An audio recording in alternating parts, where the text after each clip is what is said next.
Hello student, स्वागत है आपका आपके अपने चैनल ज्ञानी एडू हब पे। और आज बच्चों हम आप लोगों के साथ अपने डे 28 क्लास 12th इकोनॉमिक्स में अपना इंडियन इकोनॉमिक डेवलपमेंट का जो चैप्टर नंबर 1 है, Indian economy on the eve of independence, इस वाले पूरे के पूरे चैप्टर को हम लोगों ने अपनी पिछली वीडियोस में कंप्लीट कर रखा है। और आज की इस वीडियो में हम लोग इसे सिंगल वीडियो के अंदर हम क्या करने वाले, इस पूरे के पूरे चैप्टर को वापस से एक बार रिवाइज करेंगे। ठीक, ये वीडियो बहुत ही ज्यादा हेल्पफुल होगी उन बच्चों के लिए जो बच्चे समराइज फॉर्म में पूरे के पूरे चैप्टर को चाहते हैं, और जो बच्चों ने कुछ भी नहीं पढ़ रखा और उनका कल एग्जाम है, तो एग्जाम से पहले वो सिर्फ और सिर्फ इस एक वीडियो को देख करके अपने इस चैप्टर से मतलब इस चैप्टर के रिलेटेड सारी की सारी इंफॉर्मेशन अपने दिमाग में भर सकते हैं। बार भाई फोड़ो, उसके बाद क्या करो, उसके बाद सिंपल एग्जाम में जाके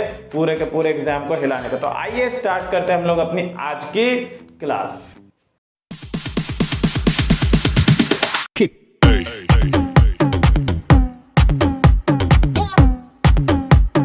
बच्चों, तो देखो, जैसे कि हम लोगों ने आज अपना जो चैप्टर स्टार्ट किया है, उस चैप्टर का नाम क्या है, Indian economy on the eve of independence. तो first of all we must have to understand that कि Indian economy on the eve of independence का मतलब क्या है। तो बच्चों देखो, इसका सिंपल मतलब है कि जो हमारा इंडिपेंडेंस डे था, क्या था, जो हमारा इंडिपेंडेंस डे था, जिसका कौन सी डेट थी, 15 अगस्त 1947। तो ये जो अपना इंडिपेंडेंस डे था, इस इंडिपेंडेंस डे के पहले हमारे पूरे के पूरे हिंदुस्तान की अर्थव्यवस्था में, इंडिया की इकोनॉमी में क्या क्या चेंजेस हमें देखने को मिले, हमने इस चीज को इसमें पढ़ना है। दैट्स व्हाई कहा जाता है इंडिया की इकोनॉमी ईव ऑफ इंडिपेंडेंस, मतलब इंडिपेंडेंस डे के दौरान।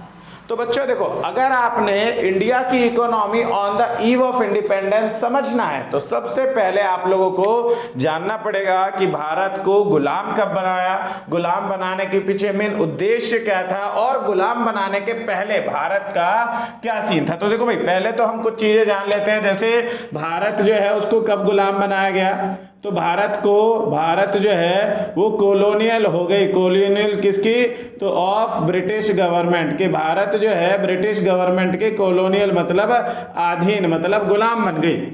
और गुलाम बनी कब थी, तो जब हमारे भारत में दो युद्ध हुए थे। कौन से, एक हुआ था 23 जून 1757 को एक लड़ाई हुई थी, जिस लड़ाई का नाम था बैटल ऑफ प्लासी। क्या नाम था, बैटल ऑफ प्लासी, ध्यान रखेंगे बच्चे। और उसके बाद एक लड़ाई हुई थी कब, 22 अक्टूबर में 1764 के, जिसका नाम था क्या, बैटल ऑफ बक्सर। क्या नाम था, बैटल ऑफ बक्सर। तो बच्चों, जैसे ही हमारे इंडिया के अंदर ये दो युद्ध हुए थे, बैटल ऑफ प्लासी और battle of Buxar. Battle of Plassey हुआ था 23 जून 1757 में, और बैटल ऑफ प्लासी हुआ था कब, तो बैटल ऑफ प्लासी हुआ था 22 अक्टूबर 1764 में। जिन दोनों लड़ाइयों के तत्पश्चात भारत को क्या कर दिया, गुलाम बना दिया।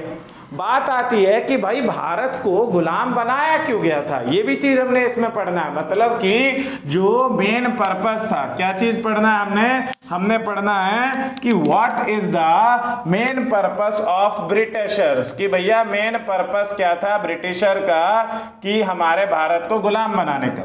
तो देखो भाई, मेन पर्पस जो था, वो मेन पर्पस ये था कि उन लोगों ने अपने हमारे इंडिया की कल्टीवेशन पावर का इस्तेमाल करना है। मतलब वो चाहते थे कि जो हमारा भारत है उसमें उनका क्या किया जाए, उनके लिए उनकी कंपनी से रिलेटेड सारे के सारे रॉ मटेरियल्स को हम बनाएं और एक्सपोर्ट किया जाए। एक्सपोर्ट किया जाए कहाँ से, तो रॉ मटेरियल्स का एक्सपोर्ट किया जाए इंडिया से, और इंडिया के अंदर इंपोर्ट किया जाए क्या चीज, तो इंपोर्ट ऑफ फिनिश्ड प्रोडक्ट। मतलब उनका मेन उद्देश्य था कि भैया भारत को लूटना है। और लूटेंगे कैसे, तो भारत की उपजाऊ शक्ति का इस्तेमाल करके अपने ग्रेट ब्रिटेन की कंपनीज के लिए, इंडस्ट्रीज के लिए रॉ मटेरियल इकट्ठा करेंगे, उन्हें यहां से वहां भेजेंगे। वहां उन रॉ मटेरियल से जो भी फिनिश्ड प्रोडक्ट तैयार होगा, that finished product has to be imported in India. मतलब कि भारत फिर उसी प्रोडक्ट को खरीदेगा। मतलब भारत के अंदर से ही उन्होंने 50 रुपए का सामान लिया और फिर उसी सामान को थोड़ा बहुत उन्होंने उसमें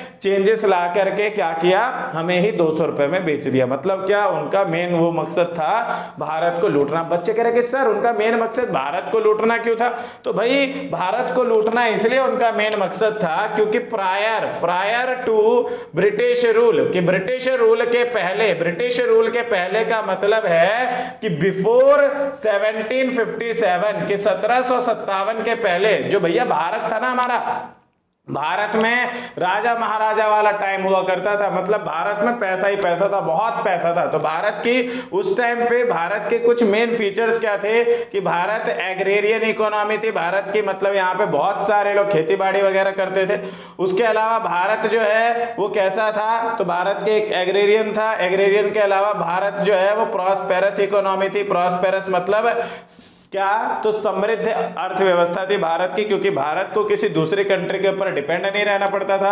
भारत अपने आप ही अपने रिक्वायर्ड सारे के सारे मटेरियल को प्रोड्यूस कर लेता था। और थर्ड चीज, भारत का जो हैंडीक्राफ्ट था वो पूरे वर्ल्ड में फेमस था, वर्ल्ड वाइड फेम थी इंडिया की, क्या, हैंडीक्राफ्ट, क्योंकि भारत में हाथ से बनाई हुई चीजों का ज्यादा से ज्यादा इस्तेमाल किया जाता था। तो जब हमारे भारत की इकोनॉमी ऐसी थी तो उस दौरान कई सारे फ्रेंच और जर्मन ट्रेवलर हमारे भारत में आए थे। उन्होंने देखा कि भाई साहब भारत में तो हरियाली हरियाली है, मतलब इन्हें जो भी चीज चाहिए, जो भी इन्हें खाना है, जो भी इन्हें पहनना, अपने आप ही हाथ से बना लेते हैं, अपने आप ही प्लांट से उगा लेते हैं, खेतों में उन चीजों का कल्टीवेशन होता रहता है। मतलब they have most powerful cultivation power, कि उनके पास बहुत ज्यादा तगड़ी कल्टीवेशन पावर है, मतलब वहां की जमीन बहुत ज्यादा उपजाऊ है। तो वहां से उन लोगों ने इंफॉर्मेशन दी, और इंफॉर्मेशन देने के बाद फिर ब्रिटिश सरकार ने, मतलब अंग्रेजों ने अपना क्या कहते हैं, उन्होंने अपना कोई पॉलिटिक्स गेम खेला, and then they will do these kind of battles, and after that they will become the ruler of India. उसके बाद वो भारत के क्या बन गए,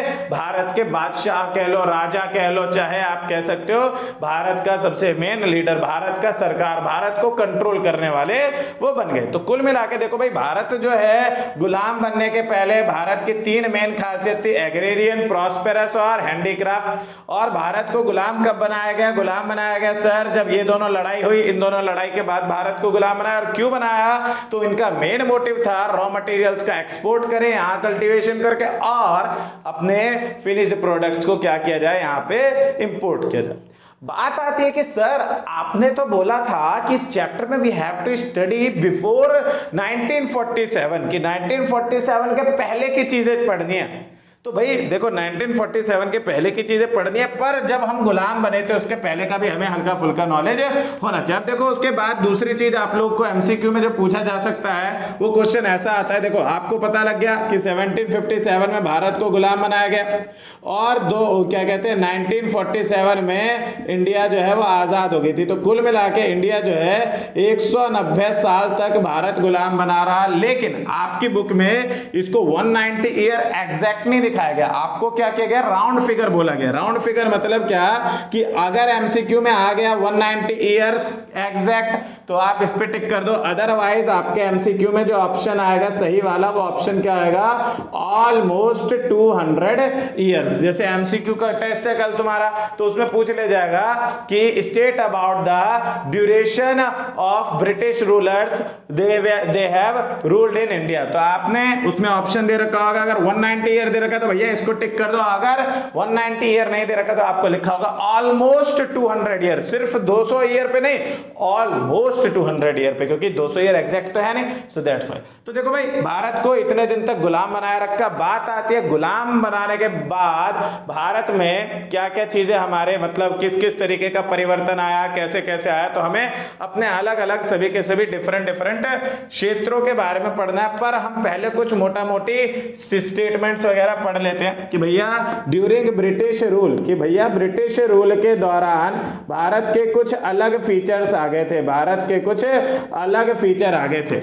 ठीक है। ब्रिटिश रूल के दौरान बताया गया है कि भारत जो है वो पहले एक प्रॉस्पेरस इकोनॉमी थी और भारत जो है कि स्टैग्नेंट इकोनॉमी बन गई। स्टैग्नेंट का मतलब क्या? तो सर ऐसी इकोनॉमी जिस इकोनॉमी का ग्रोथ जो है वो धीरे धीरे हो रहा है। पहले बहुत बढ़िया होता था पर अब धीरे धीरे हो रहा है। क्यों? क्योंकि उन्होंने कई सारे टैक्सेस वगैरह लगाए थे जिसको अभी हम पढ़ने वाले। इसके अलावा भारत जो है, भारत हमारे क्या कहते हैं, भारत की एग्रीरियन कैपेबिलिटी को भारत का खत्म कर दिया गया। इसके अलावा भारत में क्या कहते हैं, रैम्पेंट पॉवर्टी आ गई। रैम्पेंट पॉवर्टी का मतलब है कि पॉवर्टी का एक ऐसा सिचुएशन जहां पे जो पीपल है, पीपल क्या हो जाते हैं, पीपल जो है वो अनेबल हो जाते हैं to earn their meals of one day, कि अपने एक दिन में जो वो 2 टाइम का खाना खाते हैं उस 2 टाइम के खाने को भी अगर वो अर्न नहीं कर पा रहे, उतना पैसा भी उनके पास नहीं आ रहा, तो that poverty is called rampant poverty. और इसके अलावा इसमें आपने और भी चीजें पढ़ती हैं, जैसे उस टाइम पे इरिगेशन फैसिलिटी लूज हो गई थी। क्या कहते हैं, लोग रेनफॉल के ऊपर डिपेंड रहते थे, फैसिलिटीज उतनी नहीं थी, प्रोडक्टिविटी लेवल कम हो गया था, हमारी क्या कहते हैं per capita income, national income बहुत ज्यादा कम हुआ करती थी। तो इस तरीके का हमारे इंडिया के फीचर्स थे, लेकिन इनमें से 2 जो है ज्यादातर पूछे जाते हैं, इसलिए मैंने ये दोनों यहाँ पे लिख दिया। अब देखो, अब हम स्टार्ट करते हैं अपने पूरे के पूरे इंडियन इकोनॉमी के इस चैप्टर को किस तरीके से। तो first of all we have to start with the most important sector which is agriculture sector. क्या चीज? तो सर एग्रीकल्चर पढ़ेंगे। बच्चे कह रहे कि सर एग्रीकल्चर ही जरूरी क्यों है? तो भैया देखो, एग्रीकल्चर इसलिए जरूरी है क्योंकि 85% ऑफ पॉपुलेशन की, भैया पूरे की पूरी जनसंख्या का 85% लोग एग्रीकल्चर में थे। मतलब प्राइमरी सेक्टर में 85% लोग उस वक्त में काम करते थे। लेकिन अंग्रेजों ने क्या किया? तो अंग्रेजों ने हमारे एग्रीकल्चर को क्या कर दिया? इन्होंने एग्रीकल्चर को 55% में कन्वर्ट कर दिया। मतलब कहा गया है कि टिल 1947 1947 तक, देखो 1757 में 85% लोग खेती बाड़ी में थे, पर 1947 जैसे ही आया तो दे will become 55% of the population. बात आती है सर ऐसा क्या हुआ, 30% लोगों ने खेती बाड़ी क्यों छोड़ दी? तो देखो भाई, मेन रीजन तो 2 थे। पहला मेन रीजन था जमींदारी सिस्टम। क्या था? जमींदारी सिस्टम की वजह से भैया भारत को नुकसान झेलना पड़ा। जमींदारी सिस्टम क्या होता है सर? तो जमींदारी सिस्टम में जैसे ही ब्रिटिशर्स आए थे, तो तुम्हें तो पता ही है, बच्चे बोलते भी है कि सर ब्रिटिशर्स जो है अंग्रेज तो अंग्रेजी बोलते थे, हिंदी तो उन्हें समझ ही नहीं आती होगी, उन्होंने तो बाद में जाके हिंदी सीखी।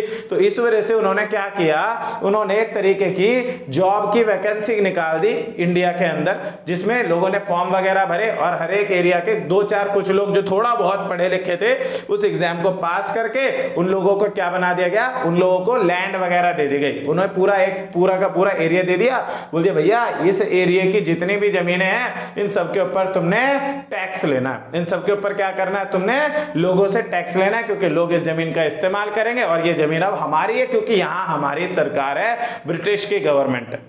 तो जमींदार जो थे वो पर्सन थे जो क्या करते थे, छोटे मोटे फार्मर्स से उनके लैंड का क्या लेते थे, टैक्स लेते थे, जिसको क्या कहा जाता है, तो जिसको कहा जाता है सर लगान कहा जाता है। तो ये क्या करते थे, लगान लेते थे।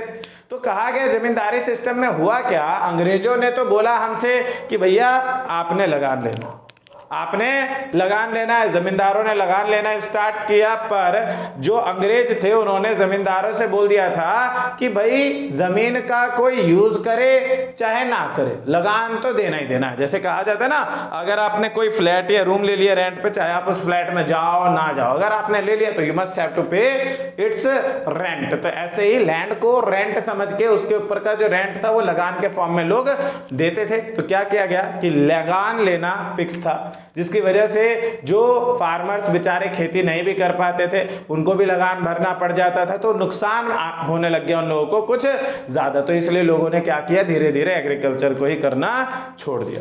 दूसरा मेन कारण क्या था? तो सर दूसरा मेन रीजन था commercialisation of agriculture. Commercialisation of agriculture, जिसमें अपने को पढ़ने का क्या? तो अपने को पढ़ने का कि कॉमर्शियलाइजेशन ऑफ एग्रीकल्चर मतलब कॉमर्शियलाइजेशन कर दिया गया एग्रीकल्चर का, उसको बिजनेस बना दिया, लोगों को ऑफर दिया कि भैया तुम्हारी इतनी बड़ी लैंड है, तुम कुछ मत करो, तुम टैक्स मत दो, तुम टैक्स नहीं दे सकते, टैक्स मत दो, पर तुम अपने लैंड के 25% हिस्से में जिस चीज को हम कहेंगे उसकी खेती करो, बाकी 75% में तुम अपने हिसाब से जो चाहे वो होगा, और तुम जो भी कल्टीवेशन करोगे हम तुम्हें उसके बदले में पैसा भी देंगे।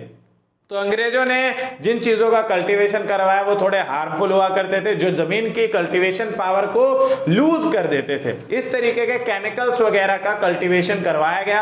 अब हुआ क्या, मान लो भैया 25% एरिया में अगर कोई भी केमिकल डाला गया और धीरे धीरे धीरे धीरे धीरे धीरे पूरे के पूरे लैंड को कवर करके पूरे के पूरे लैंड के फर्टिलिटी पावर को क्या कर दिया, खत्म कर दिया, कल्टीवेशन पावर को खत्म कर दिया। अब जमीन क्या हो गई, बंजर, अब खेती नहीं होगी उस पर, अब खेती नहीं होगी तो कौन खेती करेगा? तो इस वजह से धीरे धीरे खेती होने की संभावनाएं जो थी वो कम होने लग गई। तो दो तो ये मेन रीजन थे, इसके अलावा और भी कई सारे रीजन है हमारे।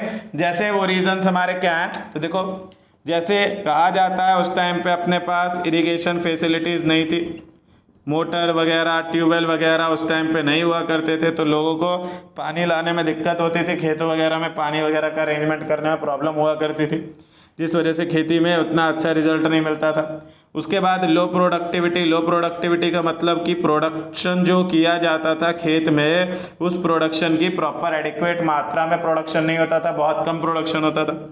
उसके बाद पांचवी चीज़ कि वहाँ पे लोग जो थे ह्यूज डिपेंडेंसी ऑन रेनफॉल, कि भैया पूरी तरीके से किस चीज़ के ऊपर डिपेंड थे, तो रेनफॉल के ऊपर पूरी तरीके से डिपेंड थे। मतलब बारिश होएगी तो खेती होगी, बारिश नहीं तो खेती नहीं। तो इन तरीके के कुछ मैं आपको यहाँ देखो कुछ प्रॉब्लम्स ही बताऊंगा जो मेन प्रॉब्लम्स है, जो एग्जाम में आपको डायरेक्टली पूछा जाएगा। तो एग्रीकल्चर में हमने पढ़ा कि सर पहले 85% पॉपुलेशन इंक्रीज थी, और जैसे जैसे 1947 में पहुंचे तो 55% थी बस।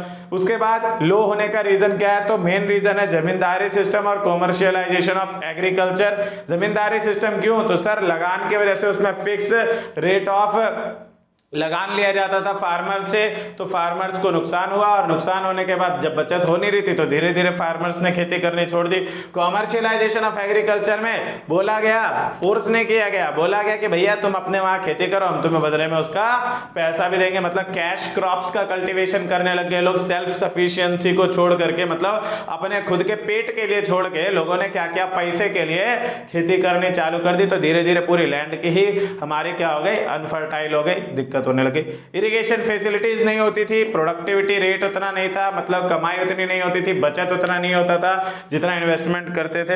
अगर कुछ बचत होता भी था तो लगान के फॉर्म में चला जाता, मतलब थोड़ा बहुत ही बच पाता था। बेचारे बहुत बेकार तरीके से गुजारा करते थे। और लास्ट चीज, इरिगेशन फैसिलिटीज नहीं होने की वजह से लोग किसके ऊपर डिपेंड थे, रेनफॉल के ऊपर। तो ये था हमारे इस चैप्टर के अंदर अपना एग्रीकल्चर सेक्टर। अब देखो भाई दूसरी चीज हमें जो पढ़नी है वो दूसरा टॉपिक अपना क्या है, अपना दूसरा टॉपिक है इंडस्ट्रियल सेक्टर में क्या हुआ। इंडस्ट्रियल सेक्टर में क्या हुआ, मतलब इंडस्ट्रीज वगैरह हुआ करती भी थी कि नहीं होती थी। तो बेटा इंडस्ट्रीज जो थी वो बहुत ज्यादा कम होती थी। इंडस्ट्रीज क्या थी, बहुत कम इंडस्ट्रीज थी। ठीक, उस टाइम पे इंडस्ट्रीज हुआ ही नहीं करती थी। बाद में जाकर के धीरे धीरे क्या किया गया, इंडस्ट्रीज वगैरह को भारत में लाया गया। इंडस्ट्रीज भी हमारे भारत में जो आई काफी टाइम के बाद हमारे वहाँ पे इंडस्ट्रीज आई थी। और इंडस्ट्रीज पहले जो थी, देखो भाई पहले की इंडस्ट्रीज मैंने आपको बताया ही है, वर्ल्ड वाइड फेम था किसका, हैंडीक्राफ्ट का। तो कहा गया इंडस्ट्रियल सेक्टर के केस में जो हमारी पहले हैंडीक्राफ्ट इंडस्ट्री थी, क्या थी, हैंडीक्राफ्ट इंडस्ट्री थी, जिसका वर्ल्ड वाइड नाम था, पूरे वर्ल्ड में नाम था। ठीक है, तो कहा गया ये जो हैंडीक्राफ्ट हमारी इंडस्ट्री थी, अंग्रेज जैसे ही आए तो उन्होंने हमें वीक करने के लिए, उन्होंने क्या किया, वीक करने के लिए हमारी वेल्थ को धीरे धीरे कम करने लगे, ताकि जब तक हमारे पास पैसा नहीं रहेगा तब तक हम लोग उन्हें हरा नहीं पाएंगे। कुछ इस तरीके का उन लोगों ने अपना पॉलिटिक्स का गेम खेला था। तो तो हैंडीक्राफ्ट को इसलिए उन्होंने क्या किया, बंद। बात आती है सर हैंडीक्राफ्ट को बंद कैसे किया, तो हैंडीक्राफ्ट को बंद करा कैसे, तो क्या कहते हैं डिस्क्रिमिनेटरी टैरिफ पॉलिसी की सहायता से। किसकी वजह से, डिस्क्रिमिनेटरी टैरिफ पॉलिसी। अब कहोगे सर डिस्क्रिमिनेटरी टैरिफ पॉलिसी क्या होता है, तो डिस्क्रिमिनेटरी टैरिफ पॉलिसी मतलब क्या है, डिस्क्रिमिनेटरी मतलब होता है जहां भेदभाव किया जाए, और टैरिफ पॉलिसी मतलब टैक्स के केस में। तो देखो भाई हमारे इंडिया की इंडस्ट्री को इन्होंने टैक्स के उसमें हमारे साथ इन्होंने भेदभाव किया। कैसा भेदभाव किया, तो जो हमारा हैंडीक्राफ्ट बनता था जिस मटेरियल से, वो मटेरियल खरीदने जाओ तो उसके ऊपर उन्होंने हैवी टैक्स लगा दिया, तो हमें हैंडीक्राफ्ट बनाने का रॉ मटेरियल महंगा पड़ने लग गया। प्लस बाहर दूसरी कंट्री वाले जो भी हमारे हैंडीक्राफ्ट को खरीदेंगे उस पे भी टैक्स लगा दिया, मतलब सिंगल नहीं डबल टैक्स, प्रोड्यूसर भी देगा और खरीदने वाला भी देगा। तो ऑटोमेटिकली क्या आएगा, 100 रुपए का हैंडीक्राफ्ट कितने का, 200 रुपए का हो जाएगा। सर अब 200 रुपए का हो गया, महंगा हो गया कोई भी चीज, तो धीरे धीरे क्या आएगा, उसकी डिमांड कम हो जाएगी, और डिमांड कम हो जाएगी तो मार्केट में लोग खरीदेंगे नहीं। तो इस तरीके से हमारे हैंडीक्राफ्ट को क्या कर दिया गया, खत्म कर दिया। और इसके अलावा कोई और दूसरी इंडस्ट्रीज वगैरह उस टाइम पे हमारे हुआ नहीं करती थी। फिर धीरे धीरे क्या हुआ, धीरे धीरे हमारे भारत में इंडस्ट्रीज वगैरह आनी स्टार्ट हो गई। इंडस्ट्रीज वगैरह जो आई कहाँ पे आई, तो देखो भाई इंडस्ट्रीज के केस में एमसीक्यू में भी तुमसे पूछा जाएगा इंडस्ट्रीज जो है वो कब आई, तो इंडस्ट्रीज आई 19th सेंचुरी में। कब आई, 19th सेंचुरी में कुछ इंडस्ट्रीज वगैरह लगाई गई।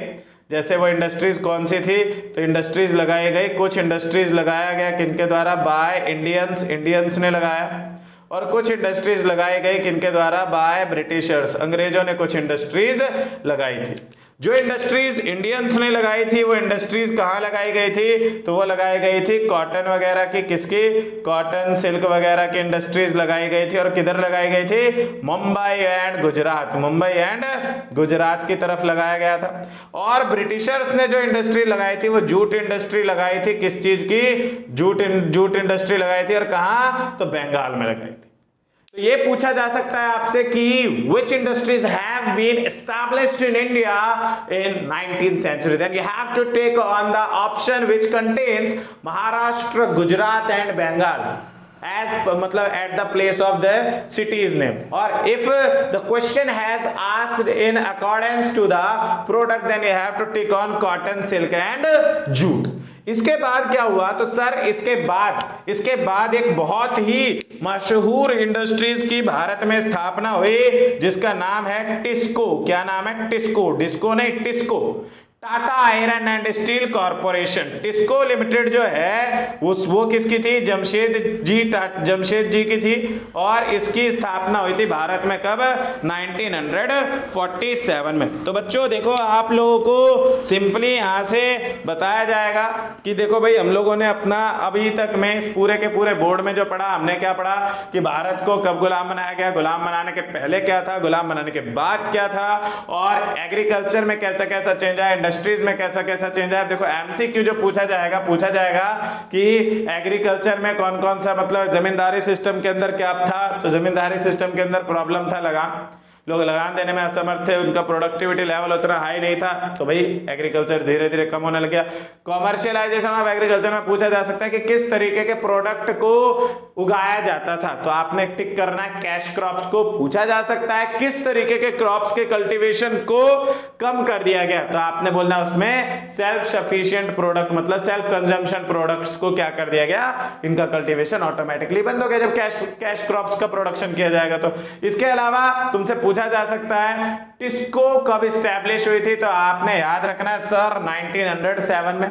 पूछा जा सकता है आपसे भारत में सबसे पहले कौन सी इंडस्ट्रीज आई, तो ये सारी की सारी इंडस्ट्रीज आई। तो इसी के साथ हमने अपना अभी तक में हम लोगों ने अपना इंडस्ट्रियल सेक्टर और एग्रीकल्चरल सेक्टर क्या कर दिया, फिनिश कर दिया। अब हम जल्दी जल्दी फटाफट से, क्योंकि ये दोनों में थोड़ा हमने पढ़ना था, ठीक है। और मैं आपको पहले ही बता के चल रहा हूं, देखो भाई ये हमारा समराइज वीडियो लेक्चर है, ठीक। वीडियो लेक्चर को देखते रहो और इस वीडियो के बाद आप लोगों को नेक्स्ट क्लास में सरप्राइज मिलने वाला है। क्या कि मैं इसके रिलेटेड 20 एमसीक्यूज, इस चैप्टर के रिलेटेड 20 एमसीक्यूज आप लोगों के साथ सॉल्व करूंगा। तो ये वीडियो को आप देखो, फैलाओ अपने दोस्तों के साथ, शेयर करो, उनका भी भला हो, आपका भी भला हो, और सब के सब क्या करें, इस बार नवंबर के बोर्ड एग्जाम्स में तबाही मचा दे, मतलब marks he marks, 40 out of 40, इस प्रकार के हमने तैयारी करनी है। तो देखो भाई बढ़ते हैं हम अपना आगे की तरफ। हम लोगों ने अपना एग्रीकल्चर और इंडस्ट्रियल सेक्टर कर दिया खत्म। अब हम पढ़ेंगे अपने third sector which is foreign trade. कि सर फॉरेन ट्रेड के मामले में बताइए ना सर, फॉरेन ट्रेड में क्या था। तो देखो भाई फॉरेन ट्रेड का मतलब क्या है कि क्या कहते हैं, फॉरेन ट्रेड मतलब दूसरी कंट्रीज के साथ जब हम किसी भी तरीके का सेल और परचेज करते हैं, मतलब export, import, entrepot, these are the foreign trade, मतलब these are the parts of foreign trade. Foreign trade में तीनों तरीके का काम किया जाता है। तो बच्चों देखो भाई फॉरेन ट्रेड में क्या था, तो कहा गया कि बिफोर 1757, 1757 के पहले, गुलाम बनने के पहले भी हमारा, मैंने बताया आपको, हैंडीक्राफ्ट का वर्ल्ड वाइड नाम था। मतलब फॉरेन ट्रेड तो हम बहुत पहले से करते आ रहे हैं, लेकिन जब से हमें इस क्या कहते हैं ब्रिटिश गवर्नमेंट ने अपना गुलाम बनाया, जब से हमें ब्रिटिश गवर्नमेंट ने क्या किया, अपना गुलाम बनाया, मतलब आफ्टर 1757 उन्होंने हमारे फॉरेन ट्रेड में भी बहुत चीजें चेंज कर दी। देखो भाई टैक्स लगा दिया, तो ऑटोमेटिकली इंडिया का जो ओरिजिनल प्रोडक्ट था, मतलब जिसका पूरे वर्ल्ड में नाम था हैंडीक्राफ्ट, उसकी तो सेलिंग परचेज हो गई बंद। उन्होंने क्या किया आफ्टर 77 इंडिया का फॉरेन ट्रेड का सीन इन्होंने क्या किया, तो इंडिया को इन्होंने एक्सपोर्टर बना दिया। किसका, तो एक्सपोर्टर बना दिया सर रॉ मटेरियल्स का। रॉ मटेरियल सर कैसा कैसा रॉ मटेरियल, जब से रॉ मटेरियल बोल रहे हैं आप, तो देखो भाई रॉ मटेरियल का मतलब होता है वो सामान जिस सामान से हम किसी दूसरे प्रोडक्ट को तैयार कर दे। तो रॉ मटेरियल क्या था उस टाइम पे भारत के अंदर, कॉटन, जूट, सिल्क, ठीक है, शुगर, इस तरीके की चीजों को क्या किया जाता था, यहाँ पे कल्टीवेट करके बाहर भेज दिया जाता था। और बाहर से इन्हीं सब का क्या कहते हैं फिनिश्ड प्रोडक्ट को क्या करते थे, इंपोर्ट ऑफ फिनिश्ड प्रोडक्ट। मतलब भारत के फॉरेन ट्रेड में इन्होंने क्या किया, तो भारत को एक्सपोर्टर बना दिया रॉ मटेरियल का और इंपोर्टर बना दिया फिनिश्ड प्रोडक्ट। अब फिनिश्ड प्रोडक्ट क्या, तो सर जैसे कॉटन है तो कॉटन के कपड़े, ठीक है, कॉटन के, जूट के, सिल्क के, वूल के, इन सब चीजों के क्या कर दिए गए, इन सब चीजों के क्लोथ्स वगैरह हम क्या करते थे, इंपोर्ट करते थे। थर्ड चीज इन्होंने इसके अलावा क्या किया, तो फॉरेन ट्रेड में इन लोगों ने मोनोपोली क्रिएट कर रखी थी अपनी, ब्रिटिशर्स की मोनोपोली थी। भैया ब्रिटिशर्स का राज चल रहा था तो उनकी मोनोपोली तो रहेगी। अब उनकी मोनोपोली क्या थी, तो उन्होंने हमें बोल रखा था मोर देन 51% ऑफ ट्रेड, कि 51% जो ट्रेड है, 51% ट्रेड से मतलब 50% से ज्यादा, आधे से ज्यादा ट्रेड जो है, more than 51% trade has to be takes place with Great Britain. कि ग्रेट ब्रिटेन मतलब जहां से अंग्रेज आए थे उस कंट्री के साथ हमने क्या करना है, उसके साथ हमने 50% से ज्यादा ट्रेड उनके साथ करना। बाकी जो बच गया उसका ट्रेड क्या कहते हैं, श्रीलंका और पर्सिया, इन दोनों कंट्रीज में और चाइना में किया जाता था, इन तीन में। इसके बाहर ट्रेड कर ही नहीं पाते थे पहले, जबकि पूरे वर्ल्ड में ट्रेड करते थे। बात आती है कि सर ट्रेड करने के लिए रास्ता कौन सा इस्तेमाल करते थे हम, तो रास्ता जो था बच्चों, उस रास्ते का नाम था क्या, दैट रास्ता नोन एज स्विस कैनल। क्या नाम था, स्विस कैनल के माध्यम से हम लोग क्या करते थे, तो हम लोग अपना करते थे ट्रेड। बात आती है इस टाइम पे इकोनॉमी की, फॉरेन ट्रेड की वजह से स्थिति कैसी हो गई थी, तो इकोनॉमी तो भैया देखो खस्ता चल रही थी, मतलब उतना ग्रोथ नहीं था। बच्चे कह रहे हैं कि सर उस टाइम पे तो सरप्लस एक्सपोर्ट होता था, मतलब कि हम लोग बाहर ज्यादा सामान भेजते थे, अंदर कम लेते थे, फिर भी हम लोग घाटे में। तो हाँ बेटा जी, घाटे में इसलिए थे क्योंकि हम जो बाहर भेजते थे हम 50 रुपए के हिसाब से भेजते थे, और अंदर जब आता था वही सामान तो 200 के हिसाब से आता था। तो हम कितना भी ज्यादा कर लें 4 गुना थोड़ी ना हो जाएगा, 4 गुना इंक्रीमेंट थोड़ी ना हो जाएगा, इसलिए हमें थोड़ा बहुत नुकसान होता था। तो ये था हमारा फॉरेन ट्रेड। देखो भाई फॉरेन ट्रेड के रिलेटेड क्वेश्चन कैसा आएगा कि भैया ब्रिटिशर्स मतलब सबसे ज्यादा ट्रेड किसके साथ होता था, तो ब्रिटिशर्स के साथ। कौन से रास्ते से होता था, तो स्विस कैनल के माध्यम से। उस टाइम पे भारत की इकोनॉमी कैसी थी, तो बैकवर्ड थी। क्यों सर, मतलब बैकवर्ड थी, इसलिए बैकवर्ड थी क्योंकि सरप्लस एक्सपोर्ट के बावजूद हमारा उतना प्रॉफिट मार्जिन नहीं होता था, जिसकी वजह से हम लोग क्या करें, ग्रोथ कर सके। इसके अलावा भारत को क्या बना रखा था, तो importer of raw material, exporter of finished product. तो ये था हमारा फॉरेन ट्रेड। अब हमने पढ़ना है फॉरेन ट्रेड के बाद अपने किसके बारे में, तो हम लोगों ने पढ़ना है ऑक्यूपेशनल स्ट्रक्चर के बारे में। किसके बारे में पढ़ेंगे, अब हम पढ़ेंगे ऑक्यूपेशनल स्ट्रक्चर के बारे में। तो देखो भाई ऑक्यूपेशनल स्ट्रक्चर में क्या था, तो ऑक्यूपेशनल स्ट्रक्चर में ज्यादा नहीं पढ़ने का, इसमें बस अपने को ये पढ़ने का कि धीरे धीरे, अब देखो 55% की बात तो आ गई थी, पर धीरे धीरे क्या किया गया भारत में, जैसे अंग्रेज आए तो खेती बाड़ी होने लग गई कम। तो कुछ टाइम के बाद हमारे जो प्राइमरी इंडस्ट्रीज थी, क्या थी, प्राइमरी सेक्टर जो था हमारा, मतलब एग्रीकल्चर वगैरह से रिलेटेड, कहा गया प्राइमरी सेक्टर में 75% ऑफ पॉपुलेशन इंगेज थी। सेकेंडरी सेक्टर मतलब इंडस्ट्रीज वगैरह के केस में 10% लोग इंक्लूडेड थे उसमें। और उसके बाद टर्शरी मतलब सर्विस सेक्टर के अंदर मात्र 15% लोग इन्वॉल्व हुआ करते थे। तो यहाँ पे आपसे इन तीनों के रिलेटेड पूछा जा सकता है क्वेश्चन। फिर इसके बाद अपना जो अगला टॉपिक आता है, दैट टॉपिक इज कॉल्ड, क्या कहते हैं, डेमोग्राफिक कंडीशन। डेमोग्राफिक कंडीशन के पहले भी हमने पढ़ना है इंफ्रास्ट्रक्चर के बारे में, पर अब चलो डेमोग्राफिक कंडीशन स्टार्ट कर दिया तो ये पढ़ ही लेते हैं। देखो भाई डेमोग्राफिक कंडीशन में क्या कहा गया, तो सबसे पहले तो बोला गया कि भारत की हाई डेथ रेट और हाई बर्थ रेट था। डेथ रेट भी बहुत ज़्यादा थी और बर्थ रेट भी बहुत ज़्यादा था, मतलब भारत में डेली बहुत सारे बच्चे पैदा भी होते थे और बहुत सारे ख़त्म भी होते थे। डेथ रेट उस टाइम पे अप्रॉक्स 44 था, 44 पर 100, ठीक है, और बर्थ रेट जो था वो 48 पर 100, मतलब कि डेली बहुत बच्चे पैदा भी होते थे और बहुत बच्चों की डेथ भी हो जाती थी। ठीक, मतलब क्या कि सर उस टाइम पे इसका कारण बताओ ना थोड़ा। तो देखो भाई कारण तो सब जानते हो बेटा मन ही मन, लेकिन अब मुझसे पूछ रहे हो तो मैं तुम्हें बता ही देता हूँ कि देखो भाई उस टाइम पे लोग उतने ज्यादा पढ़े लिखे नहीं हुआ करते थे, प्लस उस टाइम पे क्या कहते हैं हमारे पास मेडिकल फैसिलिटीज नहीं थी। मेडिकल फैसिलिटीज नहीं होने की वजह से बर्थ रेट भी हैवी था और बर्थ देने के बाद उस बच्चे को प्रॉपर क्या कहते हैं मेडिकल ट्रीटमेंट नहीं मिलने की वजह से उनकी डेथ भी बहुत ज्यादा हो जाएगा करती थी। तो इस वजह से डेथ रेट और बर्थ रेट हमारा बहुत ज्यादा हाई था। दूसरा हमारा डेमोग्राफिक कंडीशन में आ जाता है infant mortality rate. Infant mortality rate का मतलब क्या है, तो इन्फेंट मोर्टिलिटी रेट का मतलब है कि जब कोई भी चाइल्ड की डेथ हो जाए बिफोर 1 ईयर, 1 साल कंप्लीट होने के पहले अगर किसी बच्चे की डेथ हो गई तो उसको हम कहते हैं that rate is called infant mortality rate. बात आती है कि सर ये पहले कितनी थी, तो पहले 216 बच्चे, 1000 बच्चे अगर पैदा हुए तो 216 बच्चे बेचारे कितने दिन पहले खत्म हो जाते थे, 1 साल पहले ही खत्म हो जाते, मतलब 1 साल होने से पहले खत्म हो जाते थे। और अब मतलब ये कहा गया है कि उस टाइम पे, किस टाइम पे, तो 1757 से 1947 के बीच का हाल था ये। और अब कितना हो गया, तो अब सर ये 63/100,000 है। मतलब कब की बात है, तो ये रिपोर्ट है आपका 2011 का, जिस रिपोर्ट में बताया गया कि इन्फेंट मोर्टिलिटी रेट बहुत कम हो गई। क्यों हो गई कम, तो सर इसलिए कम हो गई भैया पहले हॉस्पिटल 2-2 किलोमीटर दूर होते थे, अगर बुखार भी हो गया तो 2 किलोमीटर दूर जाकर के ट्रीटमेंट करवाना होता।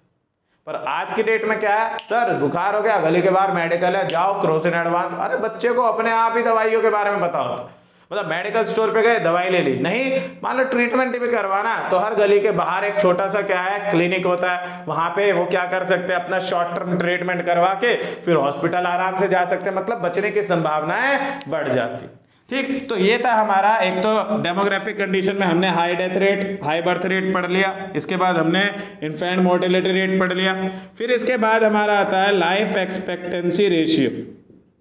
Life expectancy rate. तो लाइफ एक्सपेक्टेंसी रेट मतलब लोग कितना जिंदा रहते थे उस टाइम पे, तो कहा गया है कि एवरेज तौर पे अगर देखा जाए, एवरेजली देखा जाए तो एवरेजली 1757 से लेकर के 1947 के दौरान एवरेजली लोग 44 ईयर जिंदा रहते थे, और 2011 की रिपोर्ट से पता लगा है कि अब लोग एवरेजली 66 ईयर जिंदा रहते हैं। अब कुछ बच्चे कह रहे होंगे कि सर एक बात बताओ कि पहले तो हमने ऐसा सुना है कि 2-2 साल तक लोग जिंदा रह जाते थे, 2-2 साल तक लोगों की डेथ ही नहीं होती थी, तो ऐसा कैसे हो गया कि भैया ऐसा कैसे कि फिर 44 ईयर दिखा रहे हैं यहाँ पे? तो भैया वहां एवरेज ईयर की बात हो रही है, किसकी? एवरेज एज की बात हो रही है। अब देखो मान लो 100-100 साल भी लोग जिंदा रहते थे, तो ऐसा होता था कि जैसे 5 बच्चे हैं, अगर 5 चिल्ड्रन है, 5 बच्चे हैं, तो ऐसा होता था एक आध तो 2 साल के ऊपर ही टपक जाते, 2 साल पे, एक 10 साल पे टपक गया, एक 15 पे टपक गया,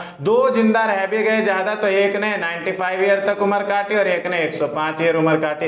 अब अगर तुम इनका एवरेज निकालोगे कितना आएगा, तो यार आएगा कितना 227 को 5 से डिवाइड करोगे, ऑटोमेटिकली यू विल गेट कितना, तो सर 45.4 ओ 3, मतलब क्या वही आ गया ना एवरेज, मतलब वही है एवरेज, वही हो जाता था। और आज की डेट में क्या है तुम्हें पता है भाई, उस टाइम पे ऐसा होता था कोई बच्चा पैदा हुआ तो यही सोचता था कल जिंदा रहूंगा कि नहीं, पर आज की डेट में आप लोग को पता है कि अरे भाई कम से कम 50-60 साल तो जिंदा रहेंगे ही अपन लोग, कितनी नहीं तगड़ी बीमारी हो जाए, कोरोना भी क्यों, कोरोना नहीं, कोरोना तो खैर भैया बचाए भगवान इससे, कोरोना नहीं, कैंसर भी अगर हो गया, आपको कुछ भी हो गया, कोई भी बीमारी हो गई, तो आपको पता है उसका थोड़ा बहुत ट्रीटमेंट होता रहता है, तो इंसान कम से कम 40-50 तक तो आराम से जिंदा रह ही लेता है कि नहीं। तो इसलिए एवरेज ईयर अभी हमारा कितना है, 66।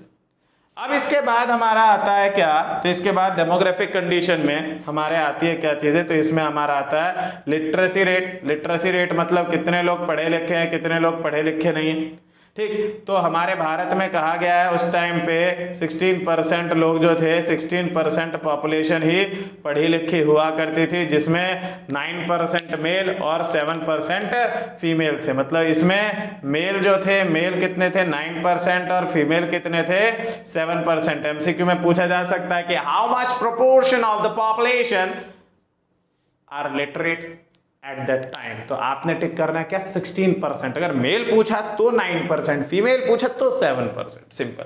इसके बाद हमारा लास्ट में क्या आता है कि उस टाइम पे स्टेट ऑफ पॉपुलेशन, कि भैया पॉपुलेशन की स्थिति कैसी थी, तो भैया पॉपुलेशन जो हमारा था उस टाइम से लेके आज के टाइम पे, देखो मैं ये पॉइंट क्यों बता रहा हूं, अभी के करंट अफेयर से रिलेटेड है, उस टाइम पे और आज के टाइम पे पॉपुलेशन ग्रो नहीं हुई, पॉपुलेशन हमारी थोड़ी सी कम हो गई थी।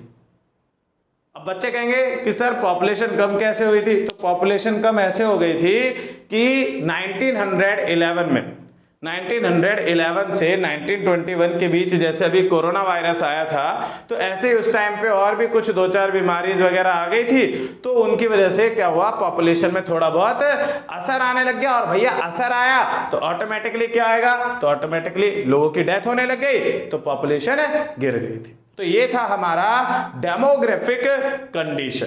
अब हम पढ़ने वाले हैं किसके बारे में, तो sir now we have to study about the last topic of today's class which is infrastructure, और उसी के जस्ट बाद हमारा पूरा का पूरा चैप्टर क्या हो जाएगा, फिनिश। कल इसके कर लेंगे एमसीक्यू सॉल्व, बस भाई मामला सेट, नवंबर तक के लिए हमने अपने इस चैप्टर को कंप्लीटली कर दिया खत्म। तो चलो भाई बढ़ते हैं अपने दूसरे टॉपिक की तरफ, जिसका नाम है इंफ्रास्ट्रक्चर। तो देखो अब हमने पढ़ना है क्या, अब हमने पढ़ना है इसमें इंफ्रास्ट्रक्चर के बारे में, जो कि हमारा आज का लास्ट टॉपिक है। तो देखो भाई सबसे पहले तो इंफ्रास्ट्रक्चर का मतलब समझो। इंफ्रास्ट्रक्चर का मतलब क्या होता है कि जो हमारी पूरी की पूरी इकोनॉमी है उसका स्ट्रक्चर कैसा बनाया गया है, इकोनॉमी का स्ट्रक्चर कैसा बनाया गया है, पूरी की पूरी इकोनॉमी का मतलब इकोनॉमी में रोड, रेलवे, ट्रांसपोर्टेशन वगैरह इन सब चीजों के बारे में। तो इन सब को अगर टेक्निकली बोला जाए तो देखो हम ये कहते हैं कि इंफ्रास्ट्रक्चर का मतलब क्या होता है, तो इंफ्रास्ट्रक्चर का मतलब होता है सर दोज इंडस्ट्रीज की, इंफ्रास्ट्रक्चर हमारे उन इंडस्ट्रीज के बारे में बताता है, दोज इंडस्ट्रीज which helps जो हेल्प करती है किस चीज में, which helps in growth of another industries, कि भैया जो किसी दूसरी इंडस्ट्रीज के ग्रोथ करने में हेल्प करती है उन इंडस्ट्रीज को हम कहते हैं क्या, इंफ्रास्ट्रक्चर। जैसे फॉर एन एग्जांपल, जैसे हमारा रोड, भैया रोड अगर बढ़िया हो गया, मान लो अगर रोड को बहुत बढ़िया करवा दिया गया तो वो सिर्फ और सिर्फ रोड इंडस्ट्री का नाम नहीं बनाएगी, उस पर्टिकुलर रीजन का, एरिया का नाम बनेगा। एरिया के अलावा वहां जो भी बिजनेस कर रहा होगा उसको अपने सामान को लाने ले जाने में प्रॉब्लम नहीं होगी, लोगों को मूवमेंट करने में प्रॉब्लम नहीं होगी, मतलब सिर्फ और सिर्फ उससे रोड इंडस्ट्रीज का बेनिफिट नहीं, हर इंडस्ट्री का बेनिफिट है। ऐसे ही रोड के अलावा कम्युनिकेशन होना चाहिए कि नहीं होना चाहिए। कम्युनिकेशन से सिर्फ और सिर्फ मोबाइल कंपनी वालों का भला थोड़ी हुआ, हम तुम जैसे लोगों का भी तो भला हो गया जो दूर दूर रहने के बावजूद आपस में एक दूसरे से बातचीत कर सकते। इसके अलावा रेलवे, ताकि हम लंबी डिस्टेंस को सस्ते दामों पर क्या कर सके, कवर कर सके, ट्रैवल कर सके। इसके अलावा हमारा पोस्ट, टेलीग्राफ, इस तरीके की सारी चीजें जो हमारे आई थी, इन सब चीजों को हम कहते हैं क्या, इंफ्रास्ट्रक्चर। बात आती है सर इसकी स्थिति क्या थी, क्योंकि देखो इंफ्रास्ट्रक्चर के ऊपर ना डिटेल्ड चैप्टर है, chapter number 9 of the Indian economic development, ठीक है। चैप्टर नंबर 9 में पूरा डिटेल में अपने को इंफ्रास्ट्रक्चर ही पढ़ना है, पर हम अभी उतना डिटेल नहीं पढ़ेंगे। अभी बस हमने क्या पढ़ना है, अभी हमने स्टेट पढ़ना है। स्टेट किस चीज के दौरान, तो state under British rule, British rule के दौरान भारत में इंफ्रास्ट्रक्चर का क्या सीन था। तो देखो भाई इंफ्रास्ट्रक्चर के बारे में बताया गया। सबसे पहला तो हमने पॉइंट उठाया क्या, रोड के बारे में।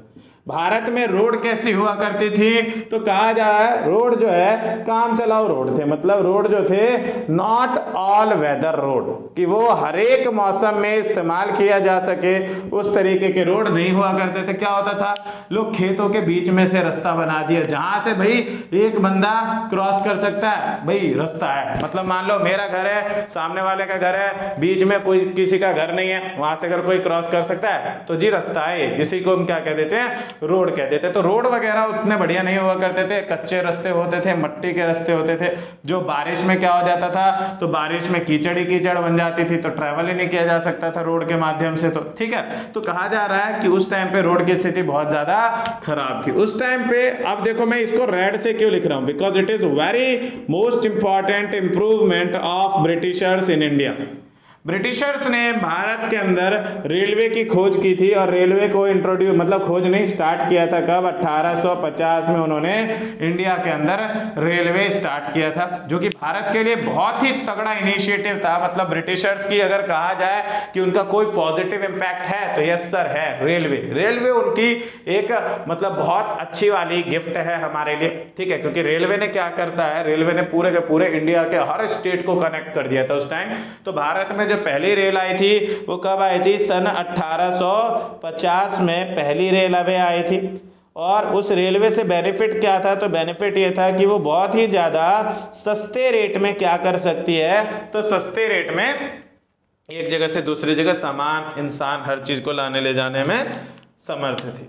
इसके अलावा थर्ड चीज कहा गया पोस्ट एंड टेलीग्राफ में क्या सीन था, तो भैया पोस्ट एंड टेलीग्राफ उस टाइम पे हुआ करते थे, बट अंग्रेजों के अंग्रेजों के आने की वजह से पोस्ट एंड टेलीग्राफ में उन्होंने क्या किया, इलेक्ट्रिक मोड इनका स्टार्ट किया। इलेक्ट्रिक मोड का मतलब क्या, कि बिजली की मदद से एक जगह से काफी ज्यादा दूर तक भी इंफॉर्मेशन भेजी जा सकती थी। और ये इन्होंने इसलिए किया ताकि पूरे के पूरे इंडिया के अंदर अलग अलग स्टेट्स में जहां जहां क्या पूरा इंडिया इन्होंने गुलाम बना रखा था, तो भैया हर जगह इन्होंने अपनी पुलिस, अपनी गवर्नमेंट, अपने पॉलिटिशियंस रख रखे थे। तो भैया वो जितने भी पुलिस वगैरह हुआ करती थी, तो उन पुलिस वगैरह के पास कानून के हिसाब से लेटेस्ट न्यूज भी तो जानी चाहिए ना, तो उस लेटेस्ट न्यूज को पहुंचाने के लिए पोस्ट और टेलीग्राफ का इस्तेमाल किया गया था। और कौन से मोड में, इलेक्ट्रिक मोड में। इसके अलावा जो चेंज आया वाटर ट्रांसपोर्ट में चेंज आया, कि भाई भारत में क्या किया गया, तो वाटर ट्रांसपोर्ट में इन्होंने क्या किया, तो फ्यू सी लेन्स, मतलब कुछ इन्होंने समुद्री रास्ते बनवाए, जिन समुद्री रास्तों से छोटा मोटा डिस्टेंस कवर करके थोड़े बहुत दूर तक भी माल पहुंचाया जा सकता है। जैसे स्विस कैनल तो डायरेक्ट इंडिया से ग्रेट ब्रिटेन जाता था, रास्ते में बीच में श्रीलंका, चाइना, पर्सिया आ जाता था, लेकिन वो डायरेक्ट ग्रेट ब्रिटेन के लिए बनाया गया था। और ये जो सी लेंस, कुछ सी लेंस बनाई गई थी, इन सी लेंस की मदद से छोटे मोटे दूर के डिस्टेंस को कवर किया जा रहा था। तो ये था हमारा कुल मिला के अपना आज का chapter number 1 which is Indian economy on the eve of independence.